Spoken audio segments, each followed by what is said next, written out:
Baik, Assalamualaikum warahmatullahi wabarakatuh. Perkenalkan saya Fatia dan pada kesempatan kali ini saya akan menyampaikan hasil analisis yang saya beri judul Analisis dan Prediksi Customer Churn menggunakan Data Science.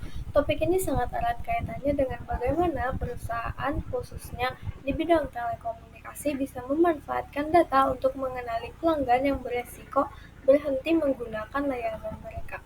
Dengan pendekatan data science ini, kita tidak hanya bisa memahami perilaku pelanggan, tapi juga melakukan tindakan sebelum mereka benar-benar pergi. Oke, sebelumnya izinkan saya memperkenalkan diri. Saya Fatia Nur Afifah dengan nomor NIM 2300968 Sistem Telekomunikasi 4A.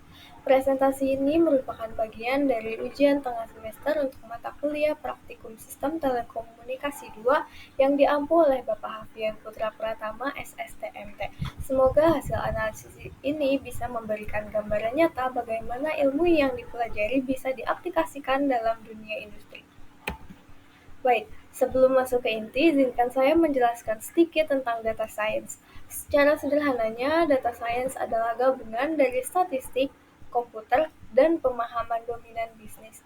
Tujuannya untuk mengubah data menjadi wawasan, mulai dari pengumpulan data, pembersihan data, analisis visual, hingga membuat prediksi menggunakan algoritma. Dalam konteks bisnis, terutama telekomunikasi, data science membantu perusahaan memahami pelanggan lebih dalam dan membuat strategi yang lebih cerdas untuk mempertahankan mereka. Oke, sekarang kita masuk ke inti masalah yaitu churn. Churn adalah kondisi ketika pelanggan berhenti menggunakan layanannya, baik karena mereka menemukan layanan yang lebih baik, merasa kecewa, atau karena tidak lagi membutuhkan layanan tersebut. Mengapa prediksi churn itu penting? Karena biaya untuk memperoleh pelanggan baru bisa 5-25 kali lebih mahal dibanding mempertahankan pelanggan yang sudah ada. Maka mengetahui siapa pelanggan yang beresiko churn memungkinkan perusahaan untuk mengambil tindakan preventif atau memberikan insentif, promo, atau layanan yang lebih personal. Oke, dalam studi ini kita akan menggunakan data dari perusahaan telekomunikasi.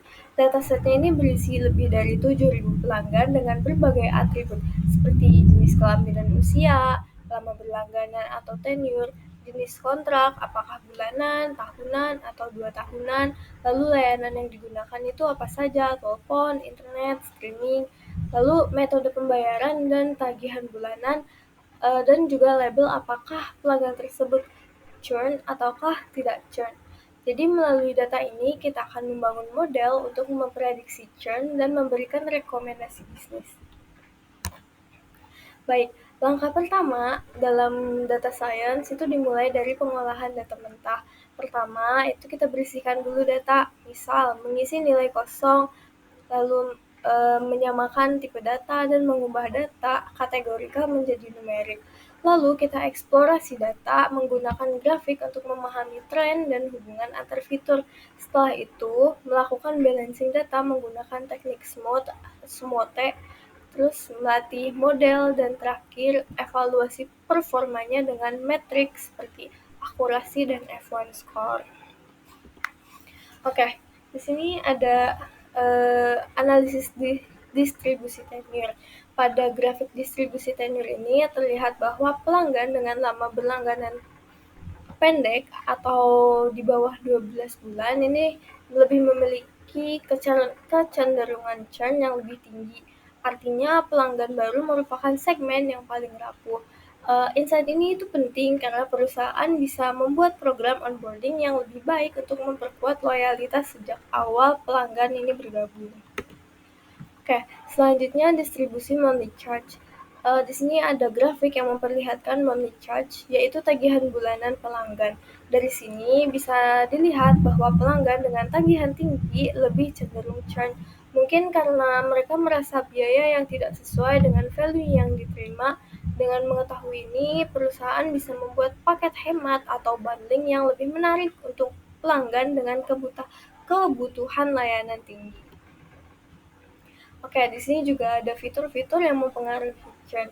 Pada gambar pertama ini ada gambar grafik churn by partner. Jadi terlihat bahwa pelanggan yang tidak memiliki pasangan atau gak punya partner, ini no partner, memiliki tingkat churn yang lebih tinggi dibandingkan yang memiliki pasangan. Hal ini bisa terjadi karena pelanggan yang tinggal sendiri ini cenderung lebih fleksibel dan mudah berpindah layanan. Selanjutnya ini di grafik kedua ada churn by dependence atau tanggungan. Jadi pola serupa juga seperti gambar sebelumnya, terlihat bahwa pelanggan tanpa tanggungan atau dependensi Nino yang lebih banyak melakukan churn. Jadi pelanggan dengan tanggungan kemungkinan lebih stabil dan berhati-hati sebelum berpindah layanan. Lalu di gambar yang ketiga ini ada multiple lines. Pelanggan ini hanya memiliki satu lines atau tidak pelanggan yang hanya memiliki satu lines atau tidak memiliki multiple lines ini lebih banyak churn dibanding pengguna multi-line. Hal ini menunjukkan bahwa semakin kompleks layanan yang digunakan, semakin kecil juga kemungkinan pelanggan untuk berpindah. Lalu di gambar selanjutnya, ini ada churn internet service. Jadi pelanggan yang memiliki dengan layanan fiber optik ini tampak memiliki tingkat churn yang lebih tinggi dibanding pengguna DSL atau tanpa internet. Ini menunjukkan bahwa meskipun fiber cepat, ekspektasi yang tinggi bisa menyebabkan ketidakpuasan dan berakhirnya itu churn. Selanjutnya ini ada gambar online security.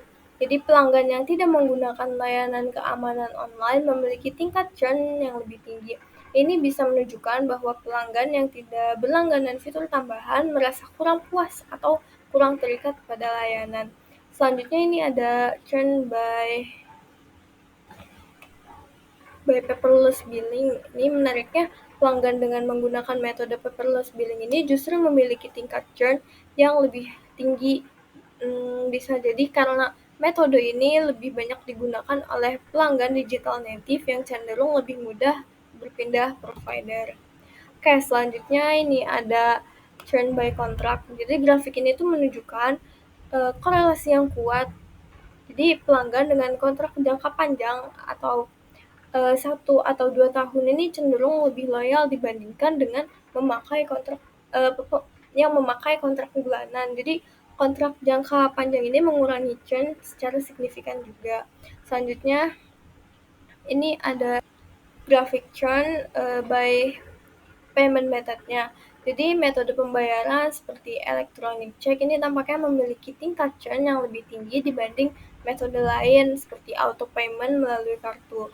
Ini menunjukkan bahwa kemudahan pembayaran juga bisa mempengaruhi retensi pelanggan. Oke, salah satu tantangan yang ditemukan dalam analisis ini yaitu adanya data yang tidak seimbang atau imbalance gitu. Jadi di sini ditemukan dari sekitar 7.000 pelanggan hanya sekitar 1.800 yang churn atau sekitar 26%-nya. Jika melatih model begitu saja, maka model bisa jadi akan memprediksi semua pelanggan sebagai tidak churn dan tetap mendapatkan akurasi tinggi. Padahal itu keliru dan kurang benar. Karena itu di sini akan melakukan teknik SMOTE. Oke, untuk mengatasi ketidakseimbangan itu, di sini menggunakan teknik yang bernama SMOTE atau Syntenic Minority Oversampling Technique. SMOTE ini bekerja dengan menciptakan data sintetis dari kelas minoritas, yaitu pelanggan yang churn ini, bukan sekedar menduplikasinya. Dengan teknik SMOTE ini, jumlah data churn dan tidak churn menjadi seimbang, sehingga model bisa belajar dari kedua kelompok dengan adil. Oke, di sini ada model yang digunakan juga. Model yang digunakan itu pertama ada logistic regression dengan akurasinya 0,778. Lalu ada KNN dengan akurasi 0,787, decision tree dengan akurasi 0,755, lalu ada random forest 0,8261, lalu ada SVC ini dengan akurasi 0,781 dan juga ada XGBoost dengan akurasi 0,816, dan di sini tuh model yang paling tingginya ada di Random Forest, yaitu sekitar 0,826. Oke, dari evaluasi awal, Random Forest ini kan menunjukkan performa yang paling unggul. Namun di sini juga dapat dilihat bahwa KNN punya potensi yang tinggi jika disesuaikan dengan parameternya. Dan untuk meningkatkan akurasi KNN ini, dilakukan juga hyperparameter tuning. Ini merupakan proses untuk mencari kombinasi parameter terbaik. Contohnya jumlah tetangga dekat, atau jenis jarak yang digunakan seperti Euclidean, Manhattan, dan lainnya. Di sini juga menggunakan teknik grid search CV untuk mencoba semua kombinasi dan memilih yang terbaik berdasarkan akurasi dan F1 score. Oke, setelah tuning di sini juga dapat dilihat bahwa adanya peningkatan performa model. Seperti confusion matrix ini menunjukkan bahwa model menjadi lebih sensitif terhadap pelanggan yang churn. Artinya model bisa mendeteksi risiko dengan lebih baik. Dari hasil analisis tersebut dapat disimpulkan dengan beberapa poin. Yang pertama, faktor-faktor seperti jenis kontrak, metode pembayaran, dan lamanya pelanggan menggunakan layanan atau tenure sangat mempengaruhi kemungkinan pelanggan berhenti atau churn. Yang kedua, model yang memberikan hasil terbaik adalah Random Forest dengan akurasi dan performa yang paling stabil dengan setelah tuning hyperparameter. Lalu yang ketiga, menggunakan teknik SMOTE ini penggunaannya berhasil mengatasi masalah ketidakseimbangan data sehingga meningkatkan kualitas model secara keseluruhan. Juga dapat ada saran yang mungkin bisa menjadi saran untuk kedepannya. Yang pertama itu perusahaan dapat meningkatkan retensi pelanggan dengan memberikan insentif untuk kontrak jangka panjang dan memberikan pelayanan kepada pelanggan dengan tenure pendek. Lalu yang kedua, dilakukan monitoring rutin pada faktor-faktor utama penyebab churn dapat diantisipasi lebih awal. Dan yang ketiga, model churn prediction dapat terus ditingkatkan dan dijadikan alat bantu pengambilan keputusan yang strategis. Oke. Sebagai penutup, saya percaya bahwa data science adalah masa depan pengambilan keputusan.